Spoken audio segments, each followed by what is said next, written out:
chapter 13. So far, yet so near. After a few seconds that resembled an eternity, the voyagers removed their arms from their faces and slowly opened their eyes. They found themselves in remarkable surroundings. They were in the midst of breathtaking, crystal-clear water, which gave them the impression of gliding inside a glacier of ice. Enormous starfish crisscrossed each other around the craft, emitting sparkling light as they swam, resembling large stars in outer space. In Oslo, an anticipated beacon flashed on the tracking monitor at the National Marine Science Lab. Cheers of relief and joy echoed throughout the world. They had made it through. Our hopes were now in the hands of these trained explorers. The International Marine Station floated through icy blue crystalline waters. Those on board were left speechless by the mesmerizing experience. Admiral Mary McDougall was fascinated by the sights. She could not stop pointing at everything they passed underwater. This was Admiral McDougall's second journey beyond the Earth. She also traveled into outer space as an astronaut. During that adventure, she experienced time and space in the absence of gravity as her shuttle orbited the planet. Floating alongside the curves of the Earth, basked in the light of the distant sun, she knew there would never be another moment to rival the beauty before her. Now, as an aquanaut, she could not contain her excitement while her mind envisioned the far reaches of this liquid world, far beyond the parameters of the reality she knew. Despite the excitement of this moment, she questioned whether or not this was the right time to take on such a perilous journey. Her 2-year-old son and 8-year-old daughter needed her. She, in turn, desperately needed to feel close to them now that she had finalized a divorce with their father, Joseph. Her fears weighed heavy on her until she made it through to this majestic world. When she opened her eyes and took in the sights before her, she imagined sharing them with her children. In her mind's eye, she saw their eager eyes and excited smiles. In an instant, her heart warmed and her doubts dissipated. She felt secure in the care her own mother would give them, and in the future she was securing for them by accepting this mission.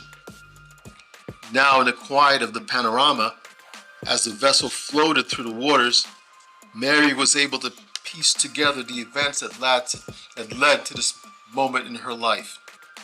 Mary and Joseph were marine biology students when they met in their junior year of college. As scholars, they remained at the top of their class. As dreamers, they aspired to make that one exciting discovery that would change the world. Their shared ambitions brought them closer together. Their efforts in college led them to the National Oceanic and Atmospheric Administration, where they were inseparable. They were kindred spirits in love and friendship. Their bond grew over several years, and now with stable careers, they decided to get married. Living together heightened their love for each other. They awoke at the same time, worked at the same place during the same hours, and enjoyed eating late-night dinners and falling asleep together. When Mary became pregnant with their first child, not much changed. She continued to work right up to the time her water broke and she was rushed to the hospital. Mary and Joseph quickly learned how to make their daughter part of their busy routine. She had a constant flow of babysitters until they found that one steady nanny from Alsace, France. Her English was not very good, but she had a strong resume filled with excellent references. During the week, their daughter stayed with the nanny. She learned how to speak and play games in French. On the weekends, Mary and Joseph devoted every moment to their child. They shared their love of the water with her and involved her in activities that were aquatic by nature or location. Activities that were aquatic by nature or location. 6 years after the birth of their first child, the couple learned the second child was on the way. This time it was a boy. Mary worked alongside her husband once again until the very last moment when her water broke. Now the nanny had 2 children to care for and immerse in French culture during the week, while the weekends were filled with aquatic family fun. Life was excellent for the growing bunch, until NASA convinced Mary to work for them. Her husband felt uncomfortable with the idea. He didn't see the connection between marine science and space exploration. However, since they did not have to move and NASA offered more money, he supported her decision to accept the job offer. They kept up all the same routines, except this time they weren't working together. In the beginning, it was exciting to learn about space and how it compares with life underwater. After some time, the long hours spent apart took its toll on their relationship. After 2 years at NASA, they slowly became strangers. Each dedicated more time to their own work. The passion and excitement they once felt for each other and the career they shared now became a competition to outdo one another. Discussions became arguments that eventually led to irreconcilable differences. They no longer wanted to be together. The only moments they had together were on the weekends, and they abhorred that time. They dreaded those days together and were glad when they were over. Their exchanges became so bitter that eventually the nanny took the children away with her on weekends too. One late night, Mary came home from work exhausted and upset. She turned on the television. She rarely turned it on, but she wanted to hear something other than her own frustrated thoughts that evening. A commercial came on that featured a lawyer promising amicable divorces. She fell asleep on the sofa in front of the TV, and when she awoke, the same advertisement was being replayed. She dialed the number on the screen and left a message with her phone number.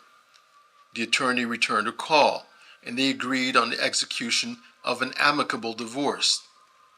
After some weeks had passed, Joseph came home one evening at about 1 a.m., the usual time he returned. He thumbed through the stack of documents on the dining room table and realized they were divorce papers. The thought of filing for divorce had crossed his mind also, but he never had the time to pursue it. He briefly wondered how she had found the time, but it did not matter. It was done. He thumbed through the pile to read how much he would owe in alimony or child support, but he found no reference to any amount of money he would have to pay. She would keep the house and the children, but he could visit them on the weekends. Joseph called the attorney and they spoke at length before setting up an appointment to meet. Just as amicably as Mary had intended, she and Joseph met with the attorney not long after that call. They both agreed to all the terms and signed the divorce documents. Mary's mother moved in to help her care for the children when Joseph moved out. She loved Joseph as her own son. She inquired as to why they couldn't put their married life ahead of their professions. Her question remained unanswered. Now with Mary's mother at home, even the nanny was displaced by their divorce. Luckily, her reputation preceded her, and another couple in the neighborhood sought her for employment. By staying in the neighborhood, the children could keep in touch with the maternal figure they had always known. Those years replayed in Mary's mind over the course of several minutes. The pain and guilt she felt for so long disappeared into the scenery before her. She now understood this journey was as much personal as it was professional. Mary looked out into the blue abyss and remembered the proud faces of her family. She felt a silent pride to see her former husband, children, and mother all present at her departure, cheering her on, such a momentous accomplishment. Jean-Pierre Vol's professionally trained fingers instinctively maneuvered the controls, causing the vessel to cruise seamlessly through the icy sea. Jean-Pierre gazed about, trying to absorb everything he could so that one day he could retell this adventure in his home country of France. He felt like a true explorer for his country, venturing out to places where no one had gone before. If this journey could have been a personal trip somehow, then Suzette would be there with him. The azure backdrop would make the perfect setting for his marriage proposal.